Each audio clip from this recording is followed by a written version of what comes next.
शरीफुल्ला साहब तव्हां 10 ॾींहनि खां मुसलसल जेको आहे रोशनी प्रोग्राम ते कमु कयो पिया, किथे किथे तव्हांजे इलाइक़नि में केतिरे केतिरे माण्हुनि खे तव्हां रोशनी प्रोग्राम ते लाइटां पहुचायूं आहिनि, अॻिते तव्हांजो छा मक़सदु आहे?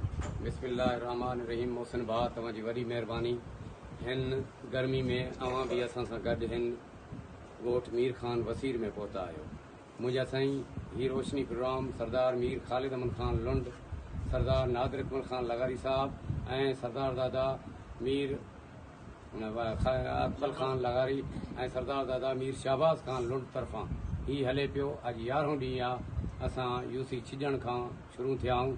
असांजो फर्स्ट प्रोग्राम मेंगवार बिरादरी ॻोठ बिलावल खान छिजण खां शुरू थियो आहे। उनखां पोइ खटिणनि जा ॻोठ ऐं कलवणनि जा ॻोठ ऐं कुराइन जा ॻोठ ऐं निसार अहमद कलोड़े जो अमीर बख़्श ॻोठ ऐं उनखां पोइ जलबाणियुनि जा ॻोठ असीं थींदा हाणे मीर खान वसीर पहुता आहियूं। तक़रीबन अॼु असांजा 3 प्रोग्राम आहिनि ॾींहं जा, शाम जा अलॻि प्रोग्राम आहिनि। ही तादाद ॻोठनि जी ॿुधाइण जी न आहे। अल्हम्दुलिल्लाह हर वॾे नंढे ॻोठ ते पहुचूं था। सरदार साहिबान तरफ़ां ही ज़ाती गिफ्ट आहे पंहिंजी जेब मां। इन गिफ्ट खे पहुचाइण जे लाइ मारूफ़ लुंड ऐं असांजो यूसी चेयरमैन इस्लाम खान ऐं मीर हज़ार खान ऐं ही चाचो ख़ालिद वाइस चेयरमैन आहिनि town committee municipal committee Mir माथिरे जा। ही असांजी टीम ही टीम अॼु सुबुह खां शुरू थी आहे। सुभाणे असांजा यूसी जान खान उनड़ में प्रोग्राम आहिनि।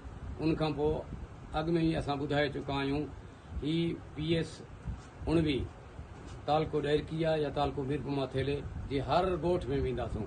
न कबीले जो न ज़ात पात जो कंहिंजो फ़र्क़ु न आहे, बिना फ़र्क़ ई प्रोग्राम। PS 19 में तरक़ियती कम जा बारे में छा चवंदा? बेहतरीन सवाल आहे वहां जो। तरक़ियाती कम जेकी असांखे मिलिया आहिनि PS 19 जे हवाले सां सभ खां पहिरियों वॾो शहर ऐं म्यूनिसिपल कमेटी मीरपुर माथेलो आहे। मीर शहबाज खान जी निगरानी में उनजी हिदायतुनि ते टीम उते वकार खान लुंड ऐं ॿिया असांजा आहिनि दोस्त उहे ॾिसनि था। ऐं ॿाहिराड़ी में असांजी टीम जा सरबराह आहिनि मारूफ़ लुंड ऐं ॿिया सभु दोस्त शामिल आहिनि। कम हलनि था। जंहिं ॻोठ में बीठा आहियूं हिते अॻु में बहितरीन ही कारपेट थियल रोड जेको अली मुराद खान बोज़दार ताईं वञे थो, हिन ॻोठ ताईं अचे थो। हिन ॻोठ में 8 स्कीमूं अव्हांखे ॻणाए चुका। टफ टेल जी स्कीम आहे, सोलर प्लेटनि जी स्कीम आहे ऐं पाणी जे लाइ प्लांट लॻल आहे ऐं ॿियूं स्कीमूं आहिनि। अहिड़े नमूने यूसी में हर जॻह असांजा कम हलनि था। ईंदड़ ॾींहनि में सरदार साहिबान जा ॿिया कम जेके शुरू थींदा अव्हां जे साम्हूं ईंदा। सियासी हवाले सां छा चवंदा? सियासी हवाले सां अल्हम्दुलिल्लाह पाकिस्तान पीपल पार्टी जिंदाबाद आहे ऐं रहंदी।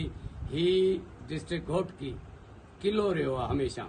ऐं असांजा अॻवान इज़त माब सरदार अली गौर खान महार, मोहतरम जनाब सरदार मीर ख़ालिद अमन खान, मोहतरम जनाब सरदार नादिर अकमल खान लगारी साहब ही पाण में हिकु आहिनि। इंशाअल्लाह इन ज़िले में हिकु थी रहंदा। इत्तेहाद क़ाइम रहंदो? क़ाइम रहंदो, क़ाइम आहे। ठीक है, वरी महिरबानी।